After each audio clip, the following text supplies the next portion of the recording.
الخلق كلهم مولاي صل وسلم دائما أبدا على حبيبك خير الخلق كلهم. بسم اللہ الرحمن الرحیم. الحمد للہ رب العالمین والصلاة والسلام علی سید الانبیاء والمرسلین. اما بعد فاعوذ باللہ من الشیطان الرجیم. بسم اللہ الرحمن الرحیم. یرید اللہ لیبین لکم ویہدیکم سنن الذین من قبلکم ویتوب علیکم واللہ علیم حکیم. واللہ یرید ان یتوب علیکم ویرید الذین یتبعون الشہوات ان تمیلوا میلا عظیما. یرید اللہ ان یخفف عنکم وخلق الانسان ضعیفا. صدق اللہ العظیم. احباب دی وقار، آج ہمیں سورۃ النساء کی آیت نمبر 26، 27 اور 28 تین آیات پڑھنے کی سعادت حاصل ہو رہی ہے. ان آیات میں خالق ارض و سماوات نے کچھ چیزوں کا تذکرہ فرمایا. ایک تو یہ کہ اللہ جل شانہ بندوں کے سامنے احکامات کو بڑا واضح کر کے بیان فرمانا چاہتا ہے، اور اللہ تعالیٰ یہ چاہتا ہے کہ بندے جو ان سے پہلے والے نیک لوگ اس دنیا سے گزر چکے ہیں ان کی سیرت کو پڑھ کر اس کے مطابق عمل کریں، جبکہ وہ لوگ جن کے دلوں کے اندر مرض ہے، بیماری ہے، ٹیڑھا پن ہے، ان کی خواہش یہ ہے کہ بندے اپنی شہوات کے اندر ڈوبتے چلے جائیں، غلط کاموں کے اندر مبتلا ہوتے چلے جائیں. تو اللہ جل شانہ نے تنبیہ فرمائی کہ خالق ارض و سماوات بڑا تواب الرحیم ہے. بندے کو چاہیے کہ اگر کہیں کوئی غلطی سرزد ہو بھی جائے تو فوراً اللہ کی بارگاہ میں رجوع کرے. اللہ تعالیٰ بندے سے درگزر فرما دیتا ہے. ارشاد فرمایا یرید اللہ لیبین لکم، اللہ تمہارے لیے وضاحت کے ساتھ احکام کو بیان کرنا چاہتا ہے.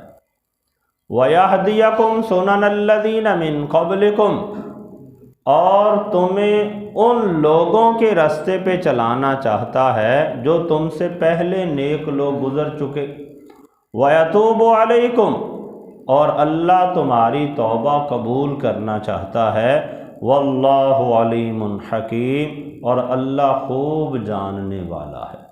تو یہاں تک ایک آیت ہوئی. اس آیہ بینہ میں جو پہلا جملہ اللہ جل شانہ نے ارشاد فرمایا کہ رب تعالیٰ تمہارے لیے احکام کو واضح کر کے بیان کرنا چاہتا ہے، اور اللہ جل شانہ نے بیان کر دیا، حلال کو حرام سے ممیز کر دیا، جائز کو ناجائز سے ممیز کر دیا، باطل کو حق سے ممیز کر دیا. تو یہ ساری چیزیں اللہ جل شانہ نے صراحت سے بیان فرما دی. جو اچھے کام کرنے ہیں ان کا بھی حکم فرما دیا، جو برے کام ہیں ان سے منع بھی فرما دیا.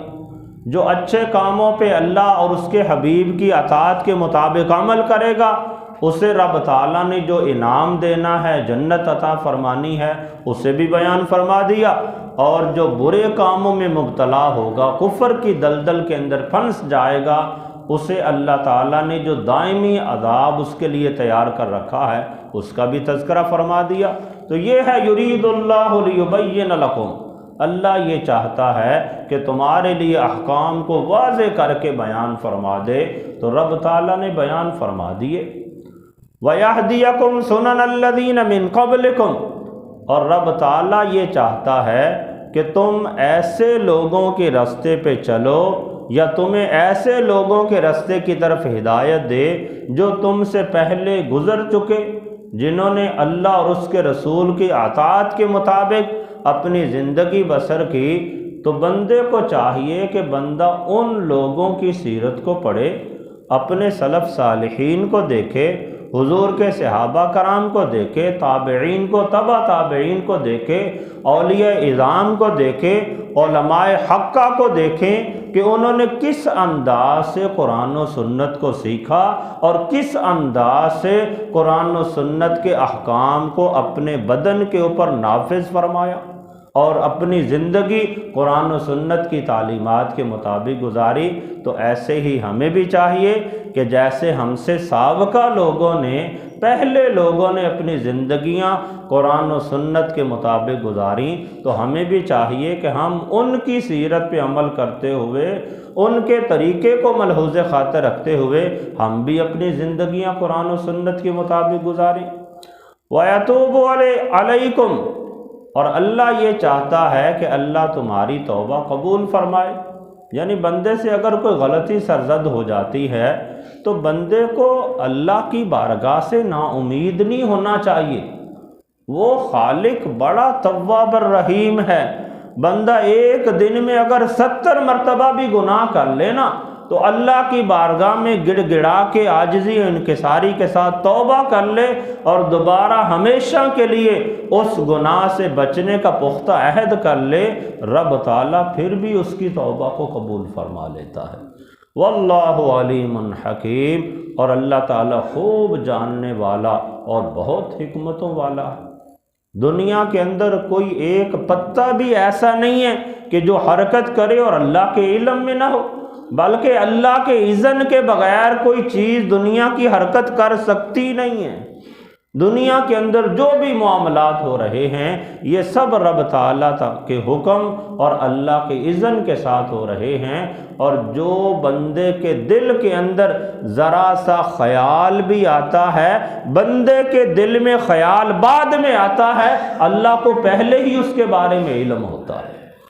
واللہ یرید ان یتوب علیکم ویرید الذین یتبعون الشہوات ان تمیلوا میلا عظیما۔ اگلی آیت میں بیان فرمایا کہ اللہ تو یہ چاہتا ہے کہ اللہ تمہاری توبہ کو قبول فرمائے۔ پہلے تو تنبیہ فرمائی کہ بندے کو اعمال ہی اچھے کرنے چاہیے، بندے کو اپنے سے پہلے جو سلف صالحین گزر گئے ان کی سیرت مطہرہ کو پڑھ کر اس کے مطابق اپنی زندگی گزارنی چاہیے۔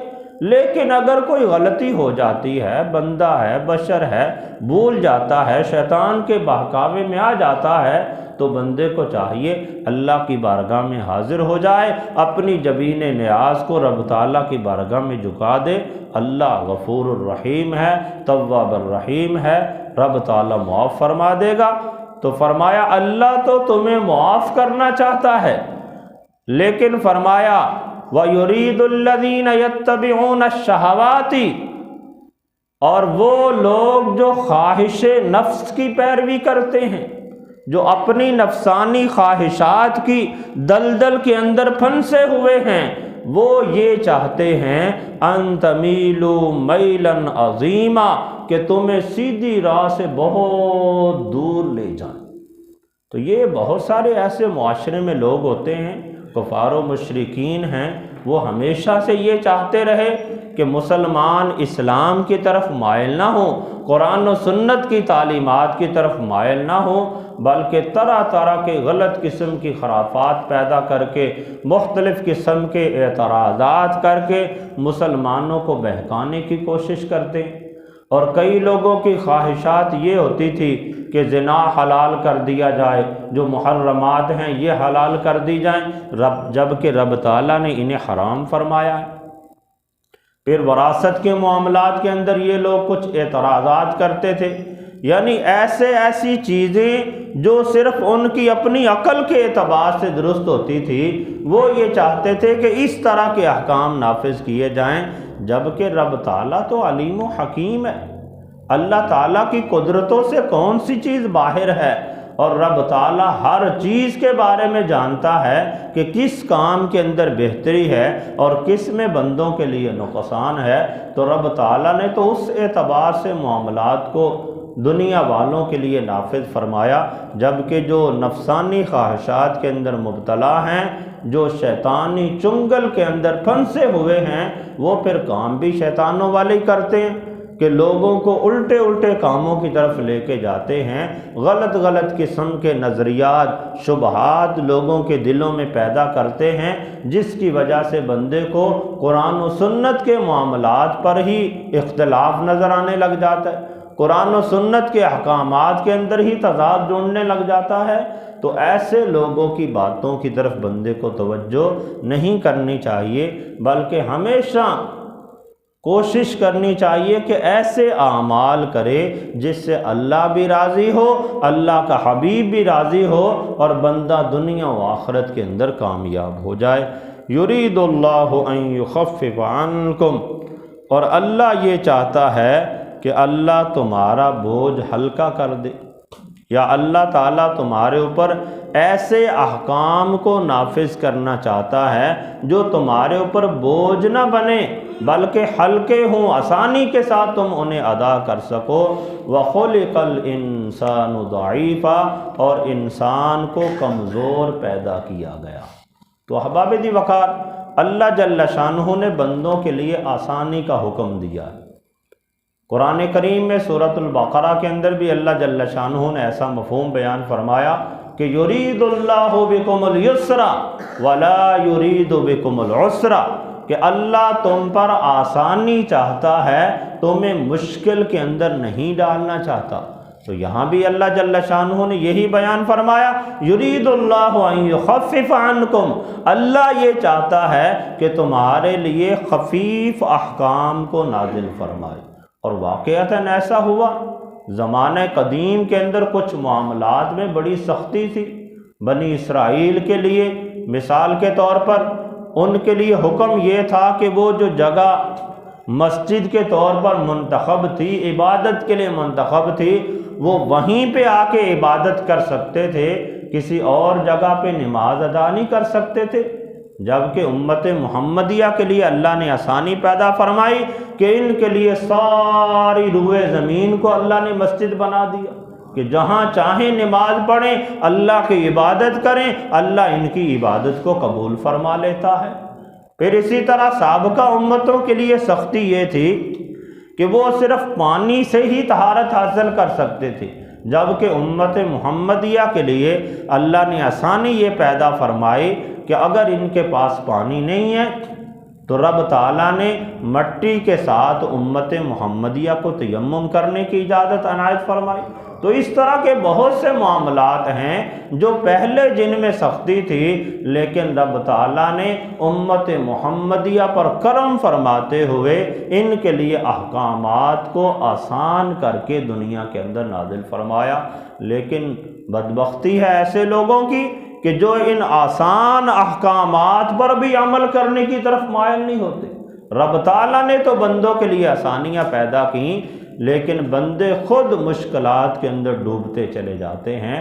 تو احباب دی وقار، اللہ کا اور اس کے حبیب علیہ السلام کا بھی یہی حکم ہے کہ یسروا ولا تعسروا۔ نبی علیہ السلام نے بھی یہی ارشاد فرمایا کہ یسروا ولا تعسروا، تم لوگوں کے لیے آسانیاں پیدا کرو، لوگوں کے لیے مشکلات کھڑی نہ کرو۔ اور حضرت عائشہ صدیقہ عفیفہ رضی اللہ تعالی عنہا ایک حدیث مبارکہ نقل کرتی ہیں، ترمذی شریف کے اندر موجود ہے۔